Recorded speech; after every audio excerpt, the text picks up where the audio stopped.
meus queridos alunos, a graça e a paz do Senhor Jesus, sejam todos vocês muito bem-vindos aqui na Escola Bíblica Palavra Viva. Nós vamos estar dando continuidade hoje à nossa aula sobre Abel e o seu sacrifício, aqui no nosso curso, a chave do livro de Gênesis. Então vamos dar início à nossa aula de hoje.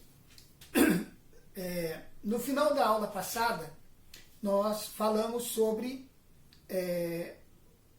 o modo divino de salvação. Né? Deus salva através da graça. A salvação vem pela graça. O modo divino da salvação é ilustrado através daquilo com que Deus vestiu o casal culpado lá no Éden. Fez o Senhor vestiduras de peles para Adão e sua mulher e vestiu, em Gênesis 3:22.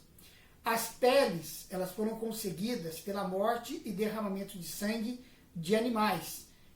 E o que ilustra o fato de que somente pela morte de Cristo, lá na cruz, é que podemos ser vestidos da justiça de Deus. Então, é interessante, quando nós olhamos para Abel, nós vamos perceber como que Abel foi aceito pela sua oferta, mas Caim não alcançou a aceitação pela sua. Há uma ligação entre a pessoa e o sacrifício. O que nós podemos perceber em Gênesis 4 e 5 é que o Senhor se agradou de Abel e da sua oferta, ao passo que de Caim e da sua oferta ele não se agradou. Então entramos no nosso assunto de hoje. Abel tornou-se justo pela fé no sacrifício. Em Hebreus capítulo 11, versículo 4, a palavra de Deus diz: pela fé Abel ofereceu a Deus mais excelente sacrifício do que Caim, pelo qual obteve testemunho de ser justo, tendo a aprovação de Deus quanto às suas ofertas. Então, isso é Hebreus capítulo 11, versículo 4. O juiz humano, ele pode justificar o inocente e condenar o pecador. E efetivamente é isso que o juiz humano faz. Ele justifica o inocente, mas o pecador ele condena. Mas Deus, ele não é como o juiz humano. Só Deus, somente Deus, pode justificar o pecador. E em Romanos capítulo 3, versículo 24, o apóstolo Paulo afirma: sendo justificados gratuitamente por sua graça, mediante a redenção que há em Cristo Jesus. Então a pergunta é: como é que Deus consegue justificar o pecador? Se o pecador merece ser condenado. Ele faz isso pela redenção que há em Cristo Jesus. Através do seu sacrifício, Jesus nos redime da condenação do pecado. Ele assume o pecado no nosso lugar. Há um homem que foi pregado na cruz. E ele era o homem perfeito. Ele não teve pecado, mas ele conheceu o meu e o seu pecado quando ele estava na cruz do Calvário. Então, através do sacrifício de Jesus na cruz, nós temos a redenção dos nossos pecados. E Paulo diz em Romanos 3:25, mediante a fé. A graça de Deus é a origem da justificação do pecador arrependido. Então, a justificação do pecador vem através da graça de Deus. Por quê? Porque nós não merecemos. Então, Deus nos dá de graça. É um ato de amor incompreensível, imensurável. É algo extraordinário que Deus faz. Porque pela graça, sem que nós merecêssemos absolutamente nada além da condenação eterna, Ele nos justifica. Então a origem da justificação é a graça de Deus. Mas a base dessa justificação é mediante a redenção que é em Cristo Jesus. Então a graça nos vem através da redenção. Se Jesus não tivesse morrido na cruz, nós não receberíamos a redenção.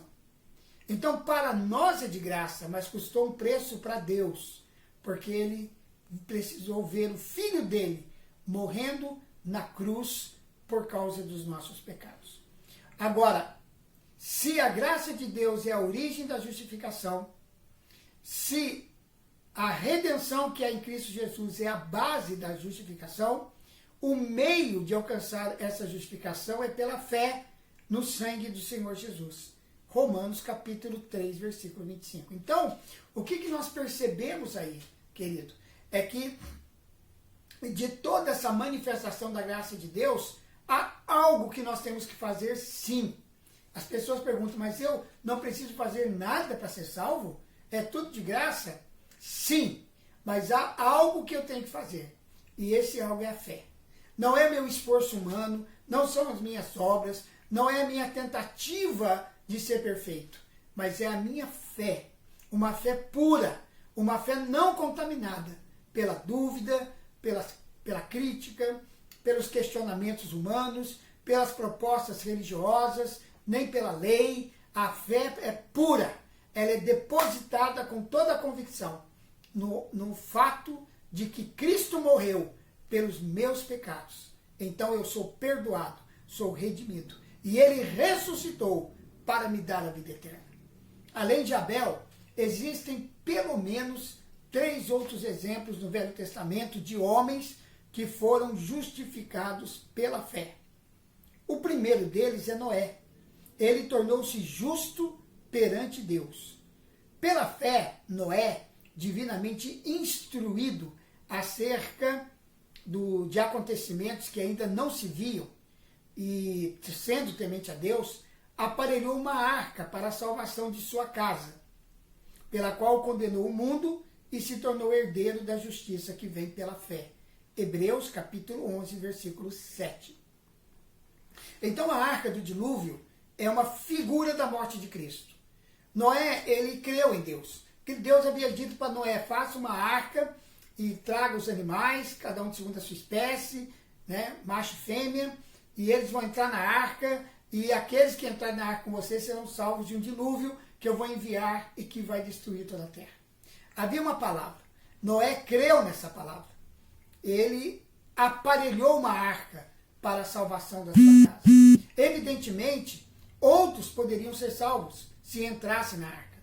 Mas por causa da incredulidade, então, Noé acabou sendo um meio através do qual Deus condenou o mundo.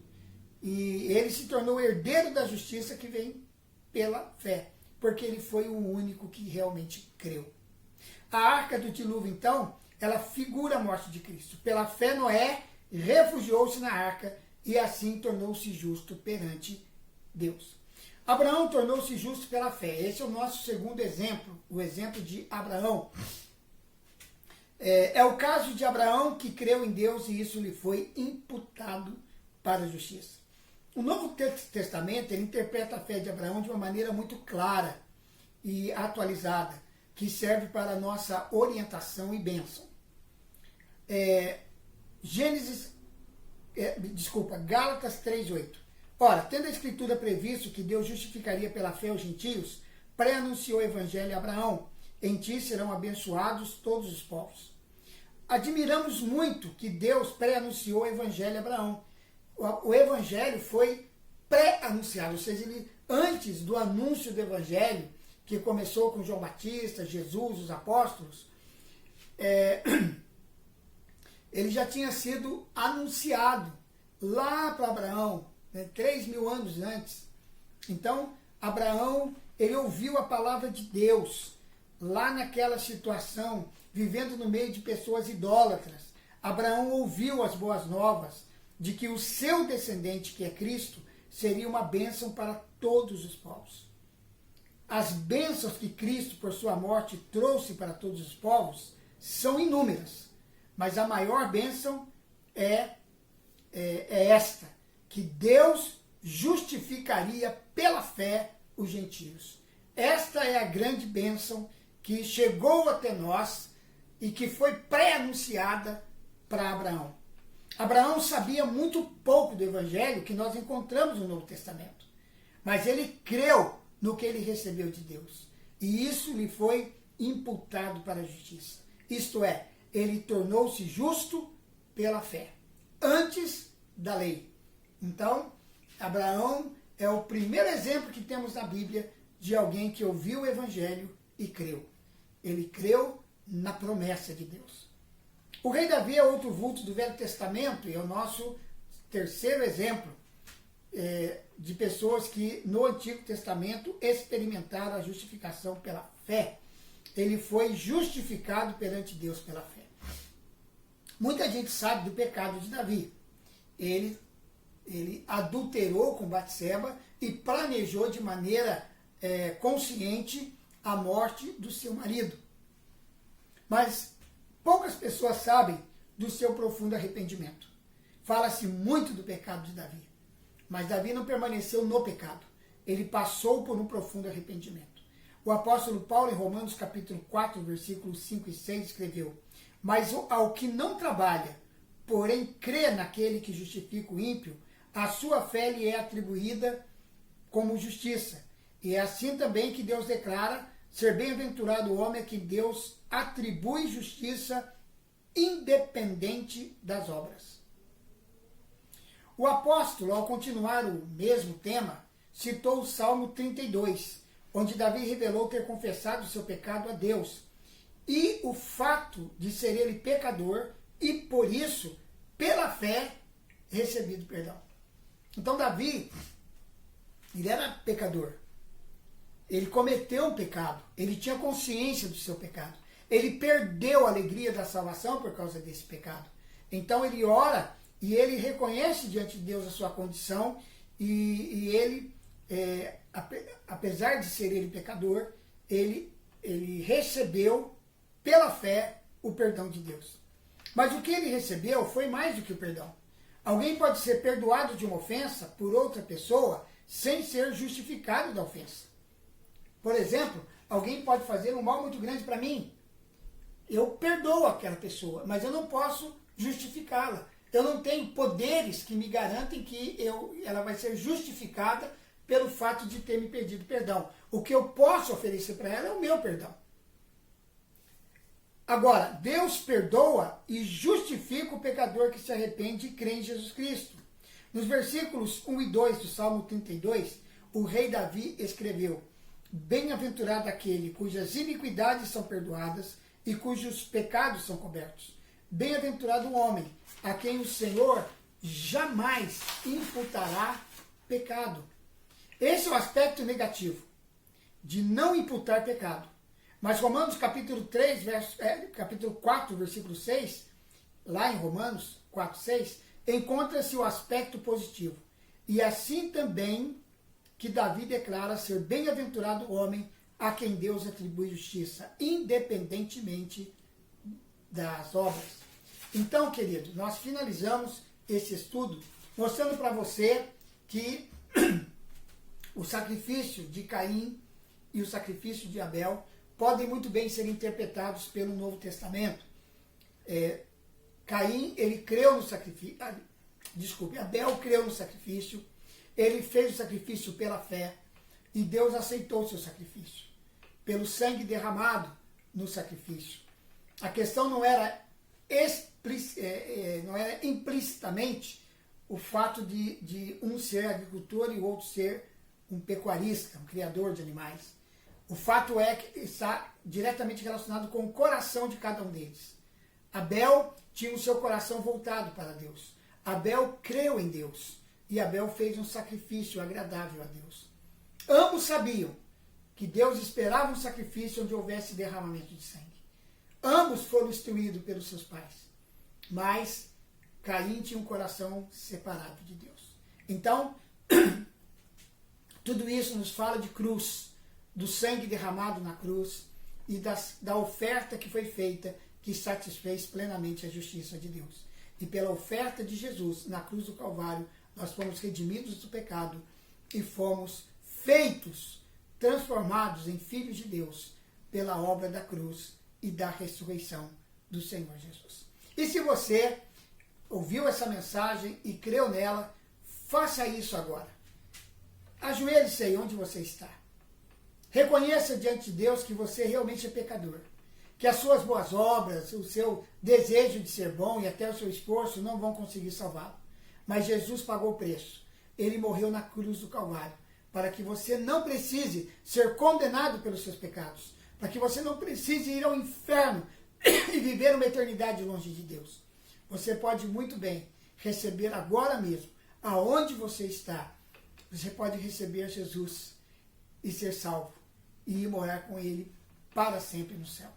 Se você entregou a sua vida para Jesus, se você mora em Londrina e você deseja receber um estudo bíblico que nós chamamos de cidadão do reino, e você ser instruído nos princípios da vida cristã, nas principais doutrinas da vida cristã e aprender pela palavra de Deus a ser um cidadão do reino, a ser um discípulo de Jesus, entre em contato conosco por esse número que vai aparecer na tela e nós vamos encaminhar você para alguém que vai te fazer uma visita, vai oferecer para você uma série de estudos bíblicos.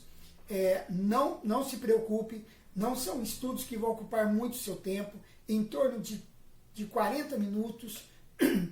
Se você é uma pessoa que gosta de fazer perguntas e tem dúvidas, pode chegar a 1 hora, mas não passará disso. E também não é por um longo tempo, ok? O primeiro compromisso que vamos assumir com você é de 12 encontros, ou seja, 3 meses. É um curso de 3 meses. Objetivo, claro, você pode fazer perguntas, você pode tirar dúvidas, vai ser muito legal. E nós temos uma equipe em que alguém pode ser direcionado para você. Você vai receber uma visita, claro que você tem que nos dizer que você quer receber essa visita. E se você não quiser fazer o estudo bíblico, você vai receber uma oração e vai ser abençoado, ok? Então, entre em contato conosco pelo número que está aí. Esse número é de WhatsApp, você pode mandar uma mensagem ou pode fazer uma ligação e nós vamos fazer o possível para que você possa ter um estudo bíblico e possa ter um acompanhamento pelo período de 3 meses. Aí depois, se você quiser dar continuidade, temos mais um período de 12 lições, aonde nós vamos tratar de questões um pouco mais avançadas na palavra, mas aí se você gostar da primeira fase, quiser passar para a segunda fase, beleza. Se não quiser, em 12 semanas nós concluímos com você o nosso compromisso, ok? Então, eu quero declarar que Deus está abençoando você, quero orar com você agora, para que você possa abrir o teu coração e entregar sua vida para Jesus. E você, que já é um filho de Deus, então que você seja abençoado, que você desfrute da sua redenção em Cristo, viva uma vida de santidade, ande na presença de Deus, tenha um compromisso com a sua igreja local, seja evangelista e leve essa mensagem para outras pessoas também. Pai, no nome de Jesus, eu oro agora por cada pessoa que está assistindo a esta aula, que o Senhor possa abençoá-la em nome de Jesus. Quebranta esse coração, que ela possa ter entendido a simplicidade do Evangelho e possa abrir o coração agora com arrependimento de pecados e com uma decisão no coração de verdadeiramente se tornar um filho ou uma filha de Deus. Ó Deus, perdoa os seus pecados, lava com o sangue de Jesus e dê a essa pessoa querida, amada, preciosa, que está ouvindo essa oração, o desejo de fazer conosco o cidadão do reino. Será uma alegria poder servi-los, abençoá-los, através do estudo da palavra de Deus. Muito obrigado, Senhor. Nós te agradecemos e nós te louvamos. Em nome de Jesus. Amém. Amém. Que Deus o abençoe. E se você gostou desse vídeo, por favor, não deixe de curtir. Dê o seu like, curta o nosso vídeo, inscreva-se no canal, acesse o sininho para você receber a informação dos vídeos novos, né? O YouTube vai notificar você dos novos vídeos quando eles saem e também compartilhe nas redes sociais. Coloque esse vídeo aí lá no Facebook, no Instagram e também você pode compartilhar com um grupo de amigos pelo WhatsApp. Compartilhemos a palavra de Deus. Amém? E eu gostaria, antes de encerrar este vídeo, de dar uma dica muito legal para você, ok? Olha só, nós lançamos um livro chamado Guerra Espiritual, que todo cristão precisa saber. É um livro muito legal, ele é muito simples, é um livro curto, fácil de ler, menos de 100 páginas, mas que vai tratar de um estudo bíblico no texto de Efésios capítulo 6, do versículo 10 ao 20, aonde você vai aprender sobre as 3 coisas que todo cristão precisa saber para enfrentar as guerras do nosso dia a dia. Você precisa aprender a fortalecer-se no Senhor e na força do seu poder. Fortalecimento, você precisa aprender a se fortalecer. Você precisa aprender a se revestir. Revestimento de toda a armadura de Deus. O que é essa armadura de Deus e para que ela serve? Cada peça da armadura. Como que eu aplico isso na minha vida espiritual? E você precisa ter conhecimento do que é essa guerra espiritual. Há muita fantasia acerca da guerra espiritual, mas a guerra espiritual nada mais é do que a vida cristã. Todos os dias nós enfrentamos batalhas. Então, se você quiser adquirir esse livro, eu ainda estou oferecendo ele ao preço de R$20. Você pode também nos acessar aí por esse número de WhatsApp que está aí na tela, ou também você pode aí nos comentários dizer, puxa, gostei do livro e gostaria de receber um exemplar, né? O preço dele é R$20, você vai fazer um depósito numa conta que nós vamos passar, ou no Pix, e aí então você receberá o livro. Se morar em Londrina, muito fácil, tá? Passe o nosso endereço, nós levamos à sua casa. Amém? Deus abençoe a todos, muito obrigado por estar comigo aqui nessa aula. No nosso próximo encontro vamos falar de Noé e a Arca. Nós citamos Noé aqui hoje, mas vamos estudar Noé e a Arca. É a nossa lição de número 5 do curso A Chave do Livro de Gênesis. Um grande abraço, até nossa próxima aula, se Deus assim o permitir. Fique com Deus.